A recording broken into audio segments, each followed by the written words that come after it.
Dito nga sa video na to, ituturo ko sa inyo kung paano mag-refill ng ink dito sa Brother Printer DCP T300. At mga tropa, etong printer na to ay sa customer natin. Wag na wag nyong patutuyuan or wag na wag ninyong uubusan ng ink yung mga ganitong klase ng printer. At mga tropa, yung binili dito ng customer natin na ink, tingin ko eto yung mga murang ink na nabibili sa online. At siguro sa tingin ko eto yung mga local or mga peak ink na Brother kasi wala siyang mga box. At napansin ko yung kanyang sticker label, ibang-iba talaga yung texture compare sa original. Every time na bubuksan ninyo etong cover dito sa ink tank, nagkakaroon ng notification dito sa kanyang display na ibig sabihin ay magsasalin ka ng ink. At mga tropa, once na isasara mo naman to, magkakaroon ulit ng notification na kung nagsalin ka ba ng ink, tatanungin nila mga tropa at pipindutin mo lang naman yung up na button kung nagsalin kayo and yung down na button kung hindi naman. Kung meron kayong idea kung paano i-check etong mga bote ng Brother Printer kung peki ba or genuine, i-comment nyo na lang dyan sa ating comment section para ma-share din natin. Bukod sa presyo, yun lang kasi yung parang basihan ko kung peke or original yung mga ganitong klase ng ink. At syempre, mas madaling malaman na genuine yung mga ganitong Brother na ink kung meron siyang mga box at nandun talaga yung mga security features niya. Pero kung mga ganitong naka-plastic lang, sure na sure ako na malamang sa malamang eto yung mga local or yung mga peak ink na binibenta na mura na tigo 100 or 80 na nakikita ninyo sa mga online shop. Hindi naman kasi lahat ng mga user ng printer na to aware sa mga fake ink, or yung iba naman talaga sabihin na natin bumibili na lang talaga ng mga mas murang ink kasi akala nila naka-sale or original pa rin yung isang bagay na yon.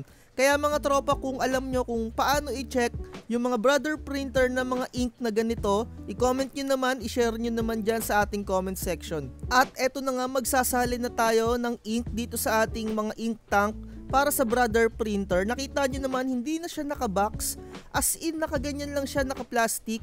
Pero meron siyang pinaka-sealed dito sa kanyang loob. Unlike sa mga Epson ink, talagang yung bubuksan mo lang yung pinakatakip niya, tapos isasalin mo na.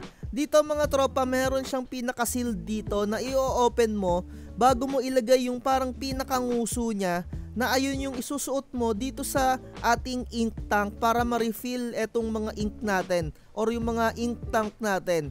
Eto, makikita ninyo sa video, meron akong tinuklap na pinaka-sealed. Tapos ibinalik ko yung pinakatakip niya and bubuksan ko siya para mailusot natin dito. Ganyan magsalin ng mga ink dito sa ating Brother Printer. Make sure lang na hindi kayo magkakamali mga tropa, no? Dahil napakahirap alisin ng mga ink dyan or napakahirap higupan ng ink or i-drain. Hindi ka guys sa mga Epson printer, napakadali lang i-drain kahit na nagkamali ka ng salin.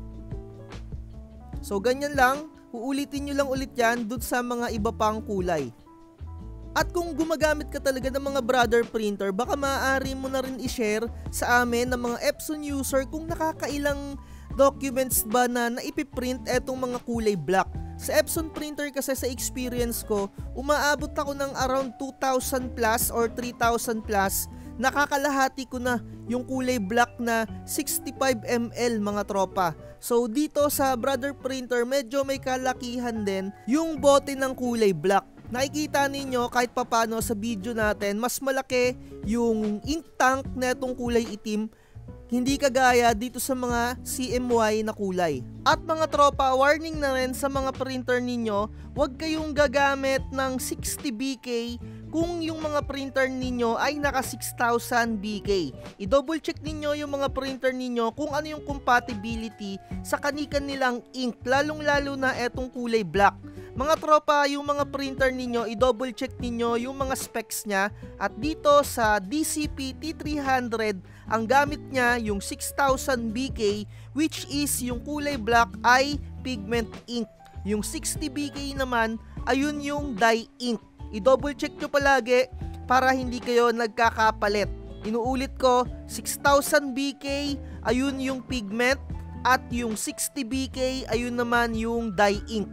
Ganito nga lang kadali mag-refill ng ink dito sa ating brother printer, pero kung gumagamit kayo ng alternative ink bukod dito sa mga original ink, ganun lang din, ilulusot nyo lang dun sa pinakabutas ng kanyang ink tank. At eto yung sinasabi ko sa inyo, yung did you refill? Once na isinara mo ulit yung ink tank cover, pipili kayo dito, check nyo lang palagi yung yes. Ayan, pindutin nyo lang yung up na button. So, ganun lang kadali. Sana kahit papano nagkaroon kayo ng idea. Like, share, and subscribe. At lagi ko sinasabi, huwag magpapauto. Bye-bye. Sa promo. Huwag kang magpapauto, mag-isip ka sa pilian. Sa laro ng buhay, dama ang tampo.